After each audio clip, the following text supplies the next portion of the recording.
welcome to the QueenDreamz podcast. QueenDreamz works with ladies of all calibers to help live life by design and not by default. Tune in every Monday for the motivational moments and every Wednesday for Wellness Wednesdays. QueenDreamz brings videos and webisodes to this station every week that is sure to motivate, inspire, and encourage women all across the globe. Thank you in advance. Now, here's your host of QueenDreamz. Thank you for meeting me again on Wellness Wednesday. Now, let's get right into the mental health moment. Today's mental health moment is called frustration factors. Yes. On Monday Motivation Moment, I talked about bitter versus to better. So guess what? Today we're going to get right into frustration factors. Question: what are some of your frustration factors? What are you angry about? What has contributed to some of this bitterness? Let's take a pause. Think about it. What are you so upset about that has contributed to such a large pool of frustration? Now, it's not that we don't have categories that set us up for frustration, but the key is how you respond to that frustration. Yes. People can make you very angry. Situations can make you very angry. But did you know anger creates a lot of other issues, some of the somatic issues that get into your well-being? With this being Wellness Wednesday, let's take a minute and look at how frustration can set you up for anxiety. Yes, anxiety. It can set you up for blood pressure issues, unbeknownst to you. Have you looked at how you respond to situations that you can say make you frustrated? Some of the categories include your job. Yes, frustration factor number one is your job. Have you looked at your job and how it contributes to your blood pressure? Nobody is exempt from having a stroke. That's for the young, that's for the middle-aged, that's for the older. Blood pressure can come from being frustrated. Yes, at work, stress. Have you looked at how you are able to manage some of this frustration at work? Frustration, case in point, comes from having a supervisor, manager, or a leader that doesn't see eye to eye with you, or your need to be able to perform the way ideally you may want to versus to the way that you're expected to perform. Okay, so let's take a look at that. Number two, family. Yes, frustration factor, family relationships. 99% of the time in the work that I am privileged to be able to do with individuals, frustration factor number two, family relationships, can create a lot of problems that set you up for mental health situations such as, again, anxiety, depression, PTSD. Unfortunately, sometimes it sets people up for substance abuse. But it comes down to how are you looking at the situation, which may in turn be contributing to some of this frustration. Let's take a simple math problem. Expectation plus reality equals disappointment. Your expectation plus the reality of the situation may directly equal to disappointment. So really check yourself and see, what are you expecting? What is the reality of the situation?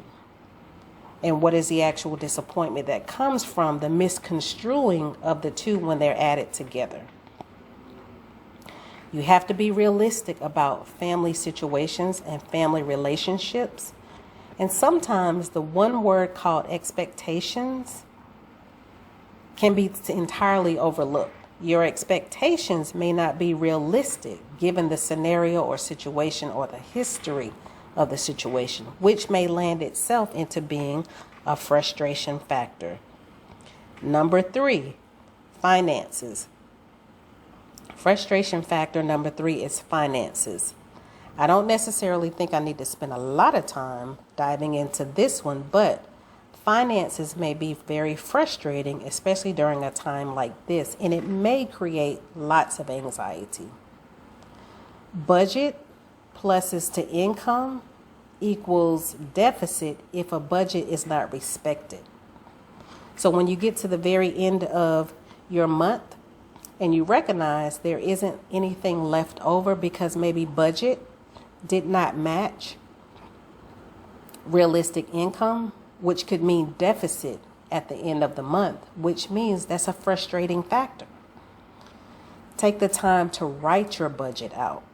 Write it down. Write out things that need to consistently go out, that you know that have to go out, to the point where it's just routine that you hit submit when you earn your income. And number 4, significant relationships. That will be intimate relationships such as AK, dating partner, fiance, husband, wife. Quote, in the world today, a lot of people know about girlfriend, boyfriend, significant other, however you phrase that special person in your life. Relationships can be a frustration factor. Again, the set of eyes that you look through may be different from the other set of eyes that may be looking through the situation back at you. So recognize when two don't walk together in agreement, there's going to be strife. There's going to be frustration. Before you get into the relationship, analyze the situation a little bit more closely. Do a review of the situation a little bit more closely. Think about the situation more closely. Does your expectation plus reality set you up for a good outcome? Or will it set you up for a disappointment? Now, you know the answer to that question. So you ask, what do I do about these frustration factors? What do I do about being frustrated at work? What do I do about being frustrated with family? And some of the things that go on in families that continuously perpetuate frustration. Finances, relationships. One little small keyword plays a role in a lot of the frustration factors. Maybe you don't like the fact that you can't control the situation. Do you need to take your hand off of a situation? Do you need to relinquish a situation over to God and leave it there? Do you need to pray about the situation? Do you need to fast about the situation? I can tell you 3 things you could do. Relax. Try to relax 15 minutes a day and breathe and step back and sit down and calm down. So relax, step back, sit back, calm down, take your hand off the situation. It may not be your situation to be dealing with, but you've owned it, you've tried to control it, so now it has become a frustration factor. Number 2, relate. Try to relate to the situation. Try to put yourself in the other person's shoes, the other party's shoes. Sometimes when you put yourself in your job, your manager's situation, the other family member or relative situation, or in your checkbook, I know that's kind of funny to say put yourself in the checkbook, or your debit card situation, or put yourself in the budget. How can you respect your budget? Or in the relationship scenario, put yourself in the other person's shoes. Maybe you look at it through eyes of compassion now, and maybe it won't be so frustrating. Frustration leads you clearly into bitterness, like I spoke about on Monday's motivation moment. Bitterness and frustration, they go together. So try to become relatable. Try to look at it through another eye set, another set of lenses. Number 3, release. Let it go. Let it go. Let go or let it go. Those are valuable 3 things you can do. Relax, relate, release.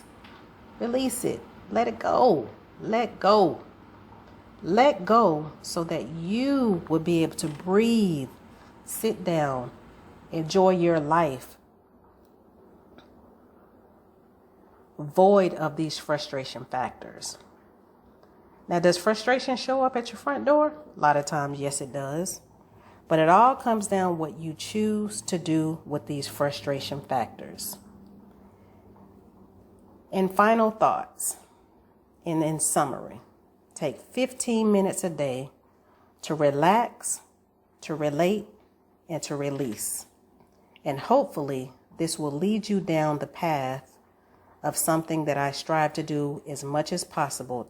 Help women to live life by design and not default. I hope you'll meet me again. I'm here twice a week, Monday's Motivation Moment or Wellness Wednesday for a mental health moment, where I go a little bit more detailed into the Monday's Motivation Moment, which is typically a quote. Meet me weekly, but do me a favor. Like, share, subscribe, please. I won't ask you for much, but those things I will ask you for each episode. Until the next time, stay safe and stay blessed. QueenDreamz.